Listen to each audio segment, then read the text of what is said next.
It's hard to wait without idols. Now, Sarai doesn't make a golden calf. But whenever we use means that are contrary to God's command or promise to try to make something happen that we want, that is a form of idolatry. Because we've let our own devices or the words of someone else become our ultimate guide, and we're hearing their voice and shutting out the Lord's voice. And that's what Abram did with Sarai. What I've read these different commentaries, and one really challenged me because when I preached this before, I've sort of been really hard on Abram and Sarai and just kind of making fun of him, and like, I'm sure he was like, okay, I guess I'll sleep with Hagar, But what they were reminding us is that though this was contrary to God's design for marriage between one man and one woman, there was a common practice of the day in the area of, if the wife couldn't get pregnant, the husband would take another wife, and then his first wife would adopt that child, and it would be her heir. And so adoption was even in the culture, and that's what Sarai is suggesting that Abram do. And so let's look at their own way. Now, to be fair, it seems like pretty early on after Abram got into Canaan, God promised him a seed. Genesis 15:6, God had promised Abram this seed, and that his descendants would be more than the stars of the heavens. And Abram believed the Lord, and it was accounted to him for righteousness. It's so funny how there's all these ups and downs in the life of God's people in the Bible, like Genesis 15:6. He believes in the Lord. And then, boom, the Hagar option comes up, and he jumps on that. Wait. Right? It's kind of like us, right? Man, I had this great time in the Word. We had this great Bible study. Oh, man, I'm doing that again now. That's not cool, Right? It's like us, the ups and downs. Abraham points to the Lord in ways he's like him, and he points to the Lord in ways he's not like him. I am not the Lord. The Lord's the Lord, right? So, like us, Sarai got tired of waiting. Now, granted, there wasn't yet an explicit promise that it would come through Sarai. That came later. But the fact that God wasn't cool with having another wife, this is the first instance of like the godly man marrying someone else, I believe, in all of Genesis so far. They should have known that God's plan was not, just grab the maid and marry her and, work it out, right? But you see how hard it is to wait without idols. I mean, to be fair to Sarai and Abram, 10 years is a long time. Think, when have you been promised something and then had to wait 10 years for it? I don't know. But that's a long time. I have a hard time waiting at the Goodwill when there's one cashier, there's two people in front of me, and this lady's got all this stuff in her car. Like, I'm the huffy guy in line. I'm sorry, that's your pastor. That's not 10 years, that's 10 minutes, if at most. It's hard to wait without idols. It's hard for us to sit somewhere and not just like check our email or check Facebook on our phone. It's hard to wait anywhere without something to kind of entertain you, right? It's hard to go without television during the week or whatever it is, right? It's hard to not just be entertained all the time. We don't like waiting. We have to distract ourselves while we're waiting. But Sarai had come to the conclusion, the Lord has not and probably will not open my womb. I'm old, he's old. We got to make this happen. That's kind of she may have been trusting the promise on the one hand, but there's this orphan mentality on the other, right?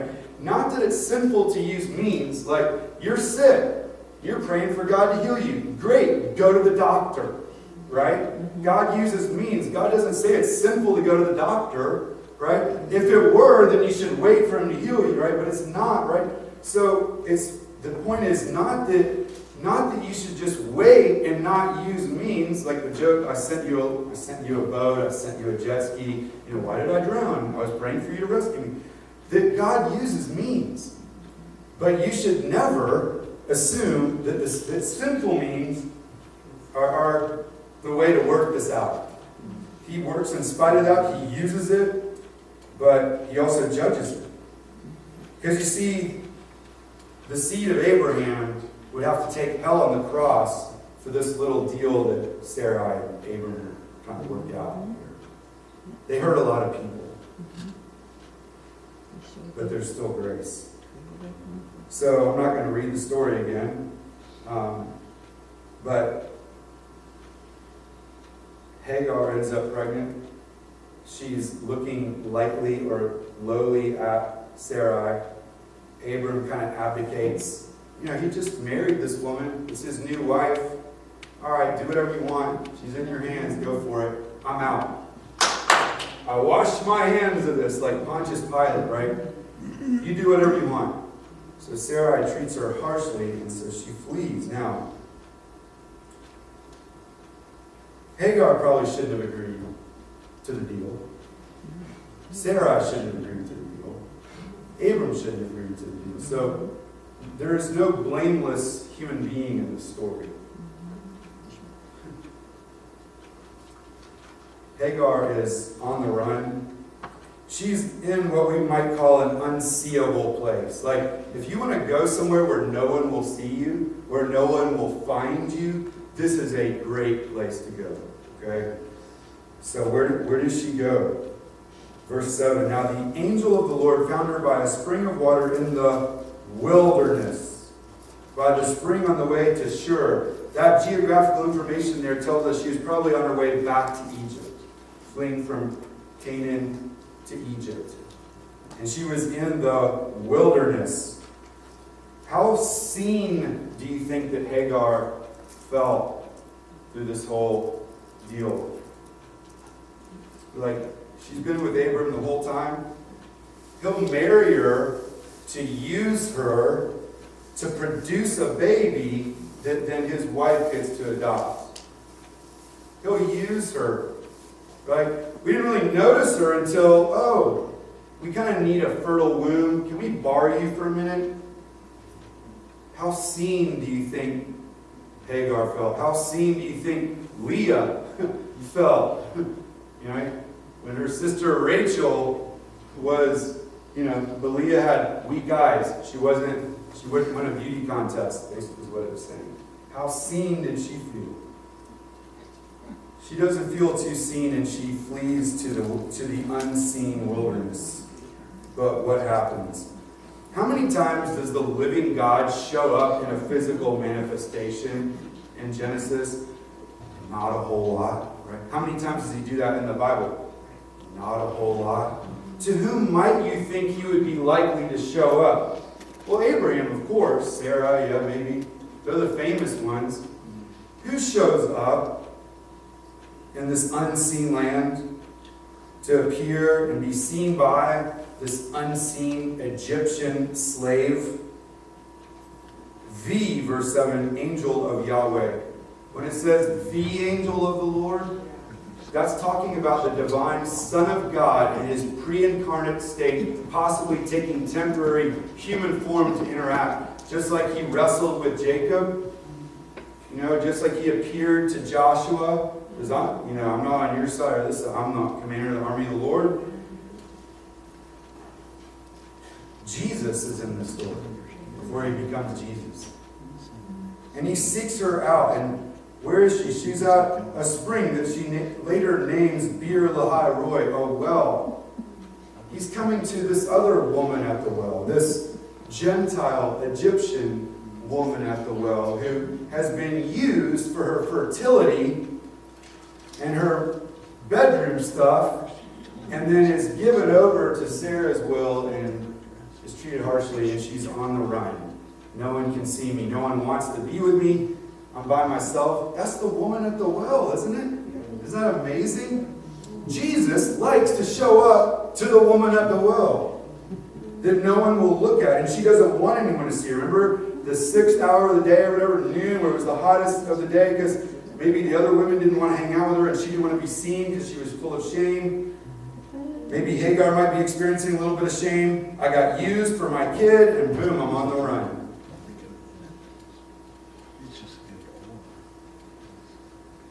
Verse 8, and he said, Hagar, speaks to her by name.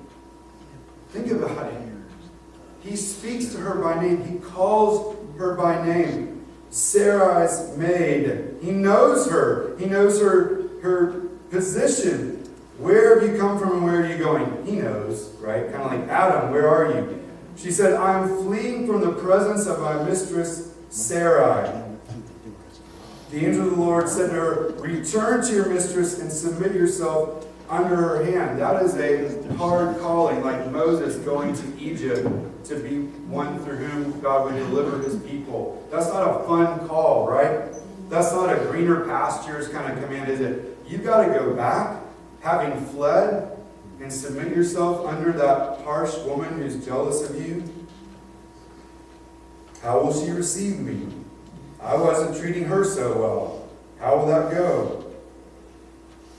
But the Lord gives her a promise. Verse 10, then the angel of the Lord said to her, I will multiply your descendants exceedingly, so that they shall not be counted for a multitude. What's interesting is that in God's providence later on, Ishmael is not given to Sarai as an heir of Sarai. God gives Ishmael back to Hagar. She thought he would be lost to Sarai, and he would raise up descendants for Sarai, but God is graciously going, no, I've got another seed for them they don't know about yet, and you're going to get Ishmael, and through him, you will have a legacy. You will have a large number of descendants, right? She didn't have kids yet, assuming, right? Otherwise, she would have brought them too, right? So, God is blessing Hagar. He's coming to her in her distress.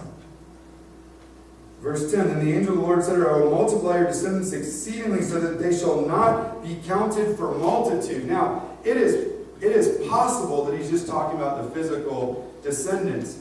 But in some strange way, I mean, the covenant is with Sarah and Isaac and all that. But it is interesting that, at Pentecost and stuff, there are descendants of Ishmael who are then brought into the covenant through faith in Jesus, right? In you, all the families of the earth will be blessed. And you, I'll make you a father of many nations. So, this could have a broader New Testament fulfillment. I don't know for sure. I'm just throwing it out there. Verse 11, and the angel of the Lord said to her, behold, you are with child. Now here's Revelation. She doesn't know it's going to be a son. Not that daughters aren't good too, but. And you shall bear a son, right? He will be the heir of her name, right? And you shall call his name Ishmael, which means heard by God. Because the Lord has heard your affliction. Isn't that amazing? Sarah doesn't care about her affliction. Abram didn't care about her affliction. Do whatever you want with her. She's just unseen and ignored and cast off. But the Lord shows up and chases her down to bless her. I have heard your affliction. Isn't that amazing? Because the Lord has heard your affliction. Now here's this kind of crazy prophecy about Ishmael. He shall be a wild man. His hand shall be against everyone. He's going to be a fighter. They're going to fight him like he's like that guy. Maybe like Samson, I don't know. And every man's hand against him, he shall dwell in the presence. But the connotation is over against his brothers. Like he's going to have strife throughout his life. He's going to be a fighter. Now this is amazing. God doesn't really let people name him that often because it kind of implies authority. God, like, I'll name myself, thank you very much. But isn't this amazing? Verse 13. Then she called the name of Yahweh, who spoke to her, you are the God who sees. For she said, have I also here seen him who sees me? Therefore the well was called Beer, that is well, Lachai, like Lachayim, living to life, for life. The well of the living one, Roy, who sees me, that I on the end is me, who sees me. I was unseen by those around me. I fled to an unseen place. And the living God, not our idols, not the gods of Egypt, of stone and wood and gold leaf, but the living one sees me. Our idols have eyes, but they cannot see. They have ears, but they cannot hear. They make promises that they cannot deliver. And yet the living one sees me, he knows me, and he sought me out like a bridegroom. I am your husband. You are mine. I see you. I'm not ignoring you. I will provide for you. Trust me. I will be with you when you're back under the hand of Sarai. God says, no man shall see my face and live. Jesus said, no one has seen God at any time. And yet, in one sense, and yet, maybe he was talking about the Father, because the divine Son of God, the angel of the Lord, shows up in the burning bush with Moses. He shows up to Joshua and says, take off your sandals, it's holy ground. And here he is. And she is marveling. Have I seen the God who sees me? The unseen one? Has he allowed me to see him? Has he made himself seeable to me? That's an intimate thing, isn't it? To see someone and be seen by someone. It's not from a distance, it's up close. Can I have intimacy with God? Would he look at me and love me? Wow, he didn't destroy me. She's marveling.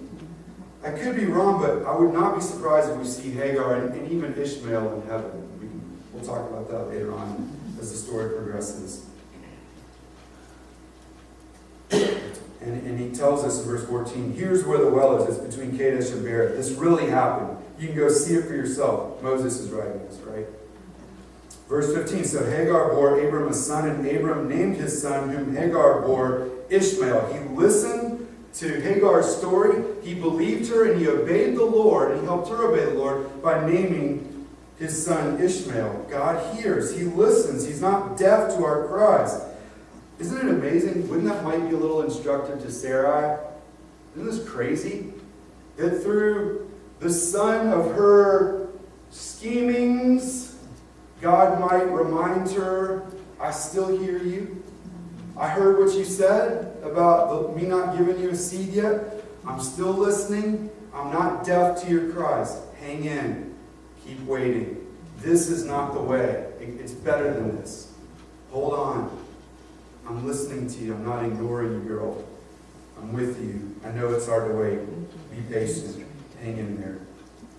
Verse 16, Abram was 86 years old when Hagar bore Ishmael to Abram. Just like, that's kind of a miracle too, right? Yeah, the ages were different, blah, blah, blah. But, big picture, that's kind of a miracle too. But there was a better miracle to come. Just like there was a better miracle where it wouldn't just be a barren woman, it would be an actual virgin who would conceive in her womb and bear a son.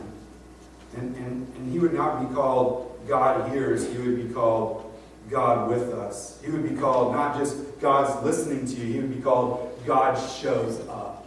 Just like he did to Hagar in the wilderness. Isn't that amazing? Emmanuel talked to the mother of Ishmael because Emmanuel knew that he was coming and he would be the seed of Abram, through whom hopefully Ishmael and Hagar were saved. God's plan is always better, but it's hard for us to wait for God's plan. So we take things into our own hands, to the hurt and consequences and disruption of ourselves and those around us in various ways.